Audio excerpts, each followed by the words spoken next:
Es decir, Orlando, básicamente podríamos creer que el propio Guillermo Lasso les está haciendo la casita a los candidatos que le preceden, o sea, el grupo de la derecha, porque efectivamente decir, ya, pues ya vimos a un Lasso que se puso los zapatitos rojos, que me hizo el TikTok y que me hizo confundir y que pensé que iba a ser un buen presidente y decidí votar por Lasso. Ya no voy a comer cuento, lo demostraron en el 5 de febrero y ahora podría ampliarse el tema. La pregunta, Orlando, es, ¿cuánto más se tendría que ampliar para que efectivamente no ocurran este tipo de equivocaciones? Porque yo te digo la verdad, sí preocupa que, se dejen deslumbrar por la imagen y cuando llegue, por decirte, Topic, llega a la segunda vuelta, todos se juntan, nuevamente le hacen la casita al otro candidato, porque para eso son pilas, ya armando investigaciones y todo, gana Topic y ahora, ¿qué hago? No sé qué hacer. El Nebot, ¿a quién pongo? Lucio, ¿a quién pongo? Jimmy, ¿a quién pongo? A ver, sí es muy importante que lo veamos también esa perspectiva, Nelson, por dos razones que son clave también. Yo añadiría una tercera, pero voy a plantearme la primera y fundamental. Yo sí creo que hay buenas posibilidades de que la Revolución Ciudadana llegue en primera vuelta y gane en primera vuelta. Ok. Digo esto por dos estudios que he consultado y he hablado con alguna gente. Primero, esa nube de que antes estábamos mejor, en el 19 era de este tamaño, en el 21 creció un poquito más, el 5 de febrero se hizo más grande y ahora de lo que veo es mucho más grande. Ok.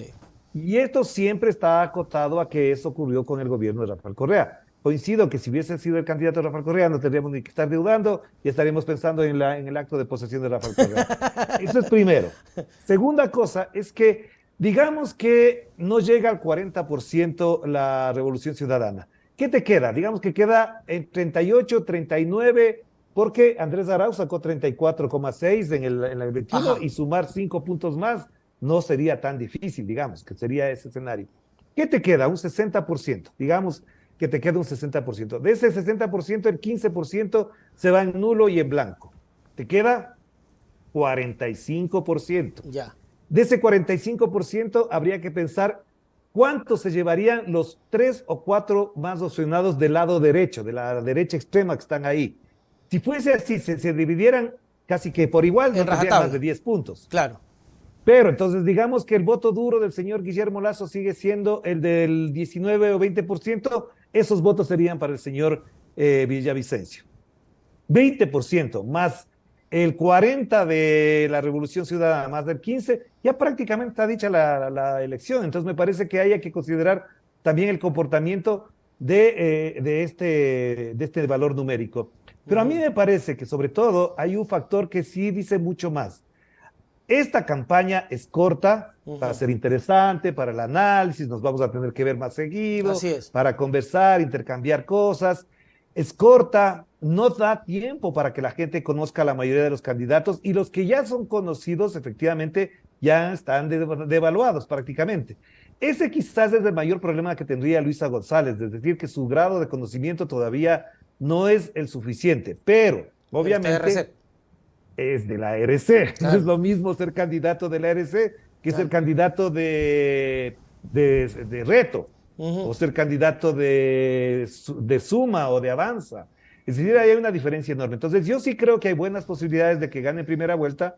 Y por otro lado, también la cosa que no se olvida, y quizás ahí le hago una crítica a Grace, es que las candidaturas a la Asamblea Nacional, provinciales y nacionales de la ARC suman muchos más votos que lo que podría sumar las candidaturas de unas alianzas y coaliciones que nadie conoce y nadie entiende, y con candidatos bastante devaluados. Tú Y, tienes a mm, candidatos a la Asamblea Nacional de la ARC que son figuras muy fuertes. ujú. No digo de la dimensión de Rafael Correa, pero son figuras que sentadas en la tarima, plantadas en la calle, en los recorridos, le suman muchísimo más a la candidatura de la Revolución Ciudadana. Ujú. Y te digo de verdad, con esta consideración, me parece que el escenario de los consultores políticos, de los analistas políticos, se vuelve mucho más difícil, porque no hay que olvidar otro factor. La gente, por ejemplo, en Quito y en Guayaquil, no se pronunciaba en las encuestas diciendo voy a votar por la Revolución Ciudadana.